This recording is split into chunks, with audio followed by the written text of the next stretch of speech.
After drones appeared over the airport at Aalborg in Denmark on Wednesday evening, air traffic was suspended for several hours and landing planes were redirected to other Danish airports. But that's not all, because on Thursday drones were seen near 3 military airports. Sabotage, cyber attacks and other forms of hybrid attacks have become a common feature of European reality.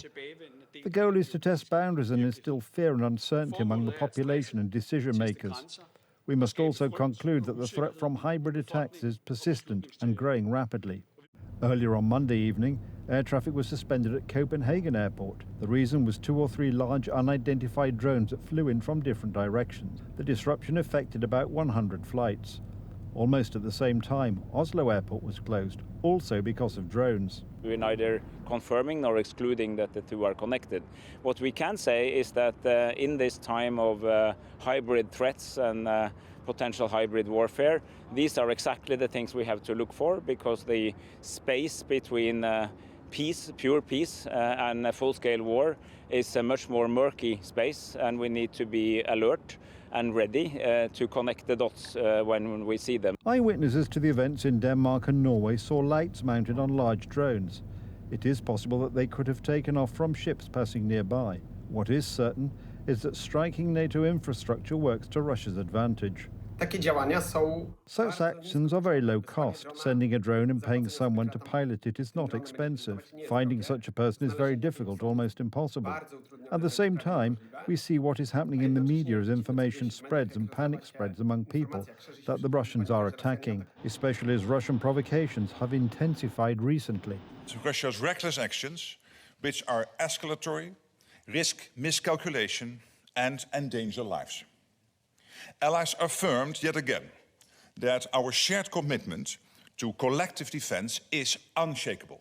The goal is to intimidate Western countries, which, as the drone attacks have shown, are quite helpless because they are not prepared for this type of drone offensive. All this should prompt NATO command to build a pan-European drone defense system. A few days ago, Russian MiGs spent 12 minutes in Estonian airspace, performing provocative flights right next to a Polish drilling platform in the Baltic Sea. And 2 weeks ago, a swarm of drones sent by the Kremlin flew into Poland. The number of these operations has increased significantly since the mass violation of Polish airspace on the night of September the 9th and early morning on September the 10th, when Russian combat drones and so-called decoys flew over Poland. Since then, the number of such provocations has been growing exponentially. Today, there were reports that Russian planes flew very low over NATO ships. The reason for the Russian provocations may be the talks on peace in Ukraine. A way of pressuring European countries to limit their support for Ukraine at a time when another round of talks on finding peaceful solutions in Ukraine is likely to take place. We asked about the reason for the Russian provocations in the Polish Sejm. Poland should, above all, arm itself in order to respond effectively to possible provocations, to shoot down drones and various types of Russian aircraft that will cross or enter our airspace. Russia must know that any such attempt at provocation will not go unanswered, that there will be a strong response from member states. I think there is complete agreement among NATO countries on this. If this were not the case, in my opinion, these provocations would simply intensify with each passing moment and probably take on a different character. We must all gain experience and skills in how to behave in such a situation, especially with regard to disinformation, and speak with one voice when it comes to international politics. Terrorism always seeks to instill fear and paralyze the actions of democratic governments in order to achieve some effect. And here, we certainly cannot prohibit the movement of ships. We will not do that. However, counterintelligence and operational activities are undoubtedly very important in order to prevent this. If an unmanned aircraft violates our airspace, this is something that should not happen, and if such an aircraft poses a threat to the population, it should simply be destroyed. The recent violation of Polish airspace by Russian drones was the first situation in which aerial targets were shot down over our country. Unfortunately, this was not done using an anti-drone system, but with missiles fired by fighter jets. Trzeba przede wszystkim wzmacniać polskie wojsko. First and foremost, we need to strengthen the Polish army, so we need to increase its numbers and equip it with modern weapons, including anti-drone systems. After all, such systems are already in use by the Polish army, but their modernization has been halted by the current leadership of the Ministry of National Defense. Więc tak długo, jak rząd będzie uprawiał... As long as the government continues to engage in PR alone on issues related to security and the development of the Polish army, we will remain virtually defenseless against Russian aggression. Questions about our anti-drone system intensified after a swarm of Russian drones raided Poland 2 weeks ago, showing that the current government has failed to secure Poland. Oprogramowanie w dronach, które The są... software in drones used on the Ukrainian front changes from day to day, and the mechanical parts change once a week, once every 2 weeks, or once a month. This shows that in order to keep up at this pace, you need to invest heavily in innovation, and I think that this is what is missing in the Polish approach. Jak my w tym wyścigu... Where do we stand in this race? We're not doing very well, are we? If you look at the defense budget for the next year, you will see that it is a very large budget, but the Polish army's research and development spending is ridiculously small. Pieniądze z KPO... The money from the National Reconstruction Plan, a loan that is earmarked for Poland under the SAFE fund, should be used not for yachts or coffee services, but for drone factories and anti-drone systems. But so far, the current authorities are not building Poland's capabilities to build drones and prevent drones.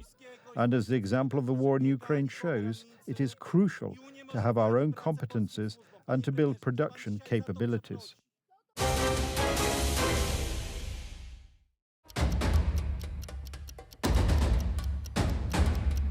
Russian U-20M reconnaissance aircraft collects data on enemy positions. Pilots take photographs and intercept communications in the area. Figuratively speaking, it is a spy in the sky. It was this aircraft that made 2 flights directly over the German frigate Hamburg, which is participating in NATO maneuvers in the Baltic Sea. According to the German authorities, this is further evidence of increasingly bold and aggressive moves by the Russians.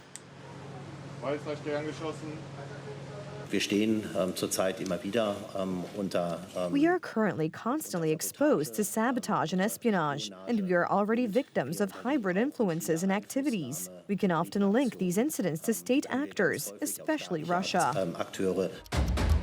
Russian provocations were intended to be a show of force directed at the West. However, it seems that no one in the Kremlin expected that the UN General Assembly would bring about a fundamental change in the attitude of NATO's main player. This is about Washington's narrative, which seems to have clearly lost patience and is implementing the Plan B that Donald Trump has been announcing for months. The President has shown extraordinary patience in terms of not assessing additional sanctions in the hopes of having a breakthrough in this regard.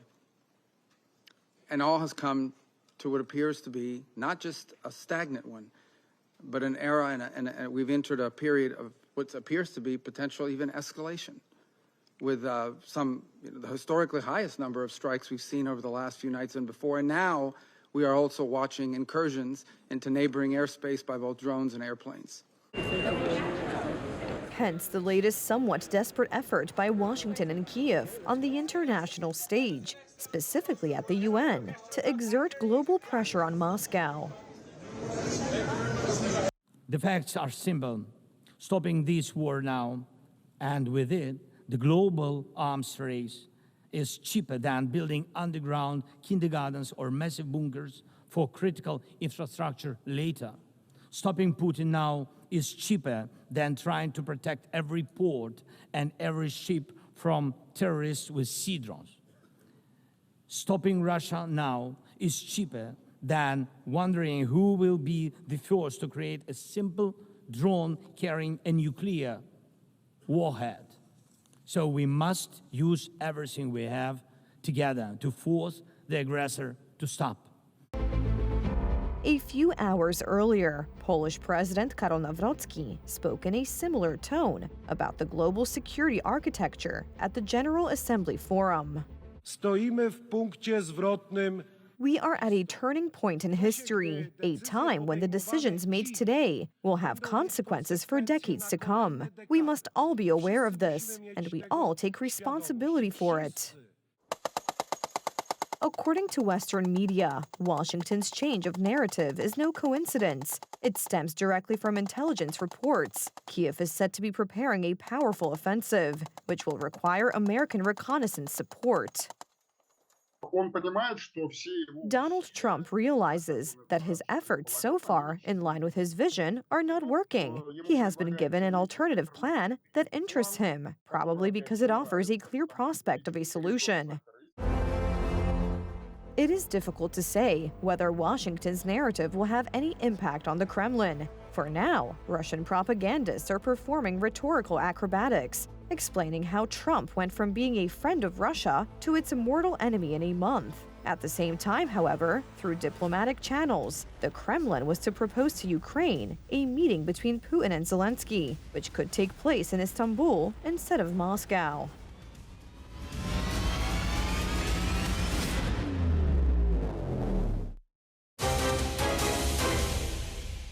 The NATO leader. It sounds impressive, especially as it describes Poland. It is Poland that allocates a record 4.48% of its GDP to defence. We are ready to use this money as best we can for the transformation and modernisation of the Polish army, for building the strongest defence capabilities in Europe, to build this strength of Poland, the strength of the alliance, to defend our values. Most NATO countries are increasing their defence spending after Donald Trump put security at the cutting edge. In 2024, 8 to 9 of the Allied countries did not meet the 2% target. A year later, they all declare 5%. This would have been impossible if the issue had not been clearly stated. Europe, you have to do more.